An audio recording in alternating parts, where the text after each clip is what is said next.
Ahead of the intensive campaign seasons and election 2024, two organizations, Gadugah, Ghana and the United States Embassy in Ghana, have already begun a sensitization exercise for journalists and students. The objective is to equip them with knowledge on how to spot and fight the spread of comments and materials that could spark violence during the electoral process. We'll be having a conversation with two of the stakeholders shortly, but for more on this, first, my colleague James Aveji has a wrap on the event in the following report.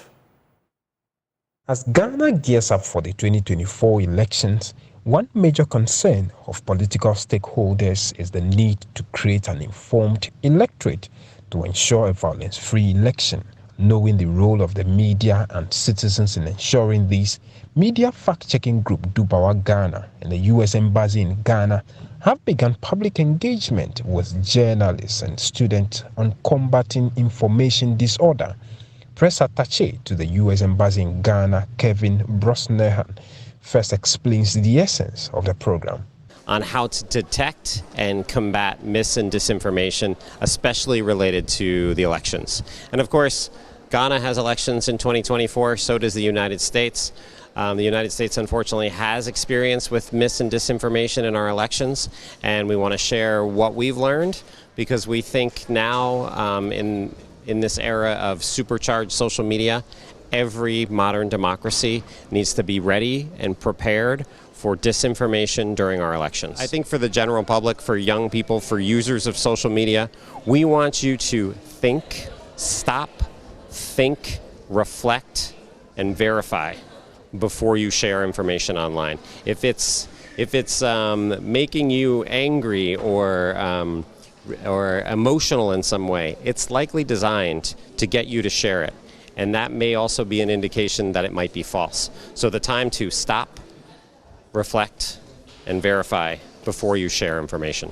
Private legal practitioner and lecturer at the University of Media, Arts and Communications Institute of Journalism, Zakaria Musa Tanko, emphasizes why the youth must play an active role in the policy-making process. Environment, what does that mean?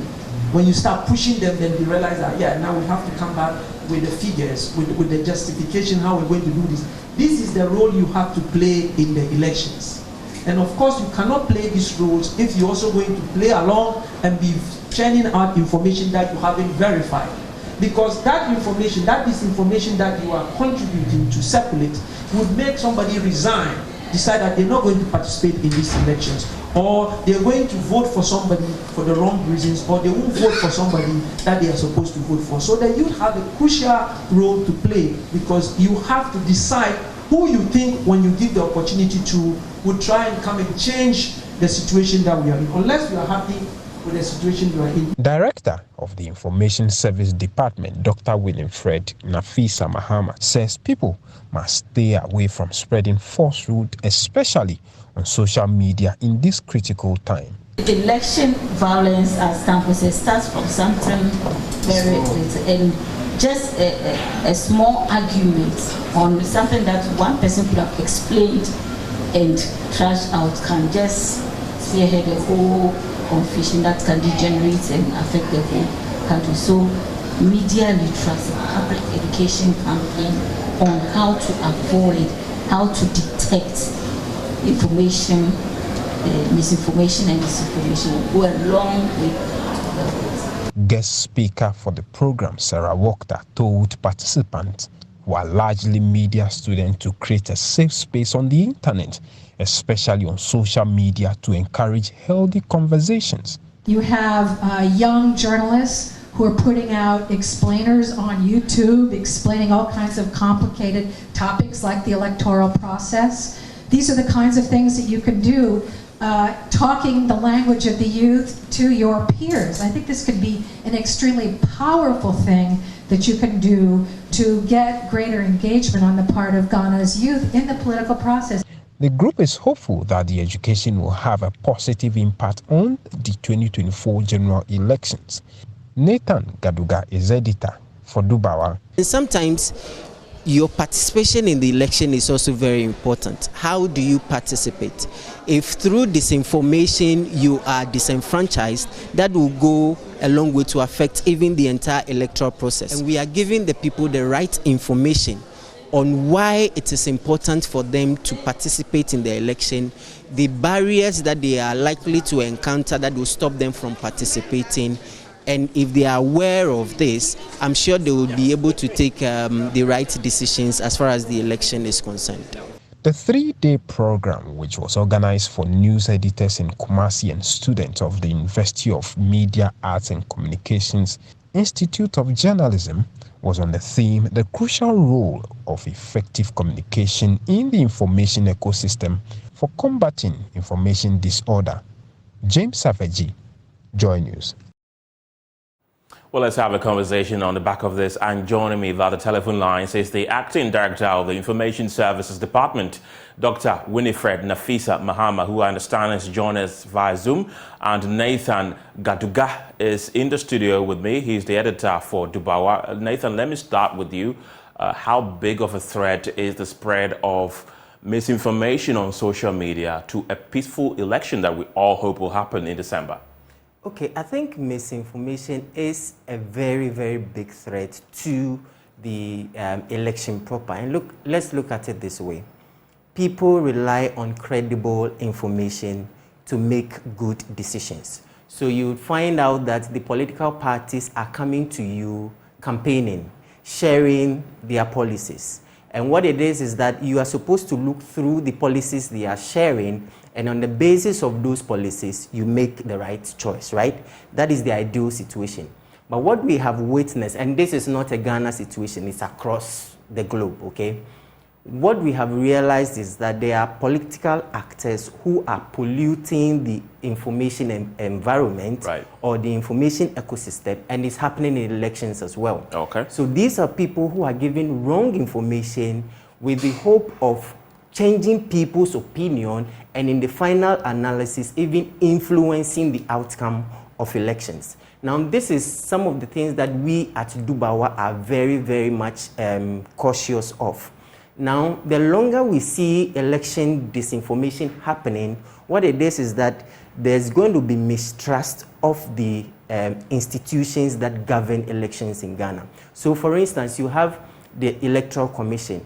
As many, and this is something that always happens a lot of the times. You find people sharing information about the Electoral Commission, most of which are false. What does it do to the Electoral Commission? People then begin to have mistrust, not just with the Electoral Commission, with the police as well. When people consistently share wrong and false information about these institutions, chances are that people begin to have mistrust in those institutions, right, and that would have dire repercussions on the election itself. But that is not even what we are even more concerned about. There is the probability that even the outcome of the election itself can be altered by election disinformation. And we have seen this even happen in the US and in the UK, even if it's circumstantial. And let me give you this example. In 2016, it was Donald Trump that won. BuzzFeed did a bit of an investigation, a research into that election, and it observed that 3 months into that election, about 20 hoax websites published a number of false information. And that false information had over 8 million engagements. Now, those engagements suggest that people reacted in a way that suggested they believed the story. Right. Within that same period, about 20 credible news stories were also posted within that same period. We had about 7 million reactions. So it tells you that even people believed more in the false information. They shared it, and those information were at the very heart of the elections. Right. Chances are that people took decisions based on the false election, and the research actually suggested same. So does that mean that people are more tilted towards absolutely false information? Yes. And the probability of those false information even influencing the outcome of the election, right, is even high. And it happened also in the UK as well. When it came to Brexit, There's a research that suggested that there was a Russian disinformation element that actually tilted the decision of the voters the way it went. Right. So if we are not careful, what it means is that election disinformation has the risk of altering the outcome of the election itself, which we should be wary of. Nathan, I'll come back to you, but let me bring in Dr. Nafisa Mahama. I believe you can hear me. You have a huge role to play in educating the public on some of these things, especially through the traditional media. How prepared are you for the election period? I would say we are prepared for the election period. That's the Information Services Department. We use a multifaceted approach in public education. Right. And this will not be different. You know, in Ghana, we have different target groups. So you have to use different channels to reach out to different groups, even in terms of messaging. So we use various channels or various routes to get to the targeted population. For the youth groups and all those, you know that it's the social media that is what is in vogue. But when you go down to the rural areas and the grassroots, we use different channels. We use the community information centers. We use the face-to-face, in-person outreach, where we go to the markets, we go to the schools, where they are gathered, okay? And we also use the local radio stations to reach out to people in terms of tradition. So we use a blend, okay? And when it comes to election and communication, we are looking out to giving out the information to help the citizenry be wary of whatever information is coming to them, and to be able to identify or to be able to read in between the lines in terms of what to take on and what not to. And they can only do that when they are given the right information as to how to even act, what they should do, how they should even move in terms of groupings and in terms of all that has to do with election and security and all that. We don't do it on our own because we are government institutions. There are other government institutions, so we collaborate with other government institutions, because the bottom line is, at the end of the day, we are looking out for a citizenry who is prepared, who can't be easily influenced, but will be able to take the right decision for their future. Right. I want to find out from you, how do we get the key stakeholder, which is obviously the politicians, to commit to upholding a healthy conversation, even on social media, devoid of insightful comments and cyberbullying that characterizes some elections? Okay, so, you know, if we limit it to the politicians, it's even a minute group, even though their influence is high. But in fact, we think that the whole country as a whole, we have to embark on massive nationwide media literacy campaigns. Okay. That will help everybody, okay, to draw people's attention to some of these issues of misinformation and disinformation. Right. Secondly, to be able to hold people accountable. There are already laws, existing laws. So if we enforce some of the existing laws, for example, the Cybersecurity Act is there, the Electronic Communication Act is there, the Criminal Offences Act is there, and there are sections within those acts that deals with these issues. So we'll be able to enforce that. And then we can also target the leadership of the various political groups and hold them accountable for whatever happens within their groupings. We can do name and shame when needs be, and we can also trumpet the good side of other political leaders in acting right when it comes to it. Right. I'll come back to you, Doc. Kindly hold on for me. But let me come to you, Nathan. You've cited examples of the United States, United Kingdom. I want to find out from you, what level of impact do you think misinformation on social media, if not tackled, could have on the upcoming elections in Ghana? I think the level of impact is there for all to see. And even in Ghana, there are examples. I think in the 2020 elections, on the eve of election, we had a doctored video of the president alleged to be taking bribe.